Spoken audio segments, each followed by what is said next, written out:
বন্ধুরা, আজকের ভিডিওতে আমি আপনাদের দেখাবো যে কিভাবে আপনি ফেসবুকের ডার্ক মোড অন করতে পারবেন। সো ফেসবুকের ডার্ক মোড অন করার জন্য প্রথমে আপনাকে কিন্তু আপনার ফেসবুক অ্যাপটিকে ওপেন করে নিতে হবে। তো আমি সিম্পলি এখান থেকে আমার ফেসবুক অ্যাপটিকে ওপেন করে নিচ্ছি।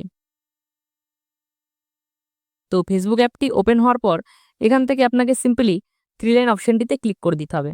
তো আমি এখান থেকে সিম্পলি থ্রি লাইন অপশনটিতে ক্লিক করে দিচ্ছি। তারপর কিছুটা এই টাইপের ইন্টারফেস আসবে। তো এখান থেকে কি করতে হবে আপনাকে সেটিংস অ্যান্ড প্রাইভেসি বলে যে একটি অপশন আছে, এই অপশনটিতে আপনাকে ক্লিক করে দিতে হবে। তো আমি এখান থেকে সিম্পলি ক্লিক করে দিচ্ছি। তারপর কিছুটা এই টাইপের ইন্টারফেস আসবে। তো এখান থেকে আপনাদের উপরে একটি অপশন দেখতে পাচ্ছেন সেটিংস বলে। তো এই সেটিংস অপশনটিতে আপনাদের ক্লিক করে দিতে হবে। তো আমি এখান থেকে সিম্পলি ক্লিক করে দিচ্ছি। তারপর কিছুটা এই টাইপের ইন্টারফেস আসবে। তো এখান থেকে আপনাদের সিম্পলি একটু উপরের দিকে স্ক্রল করতে হবে। স্ক্রল করার পর এখানে একটি অপশন দেখতে পাচ্ছেন ডার্ক মোড বলে। তো এই ডার্ক মোড অপশনটিতে আপনাদের সিম্পলি ক্লিক করে দিতে হবে। তো আমি এখান থেকে সিম্পলি ক্লিক করে দিচ্ছি। তারপর কিছুটা এই টাইপের ইন্টারফেস আসবে। তো এখানে আপনারা ৩ টা অপশন দেখতে পাচ্ছেন। একটি অন, আরেকটি অফ, আরেকটি ইউজ সিস্টেম সেটিংস বলে।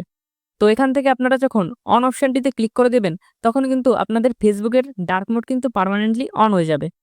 তারপর আরেকটি যে অপশন আছে ইউজ সিস্টেম সেটিং বলে, এই অপশনটিতে আপনারা ক্লিক করে দিলে যখন আপনারা আপনাদের ফোনের সেটিংসের যে ডার্ক মোড অপশনটি আছে সেই ডার্ক মোড অপশনটি যখনই অন করবেন,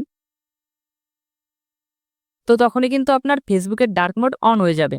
এবং যখন এখান থেকে আপনি আপনার ফোনের সেটিংসের যে ডার্ক মোডটি আছে সেটিকে অফ করে দিবেন, তখন কিন্তু আপনার ফেসবুকের যে ডার্ক মোড আছে সেটি কিন্তু অফ হয়ে যাবে। তো সিম্পলি এইভাবেই কিন্তু আপনি আপনার ফেসবুকের ডার্ক মোড কিন্তু অন করে নিতে পারবেন।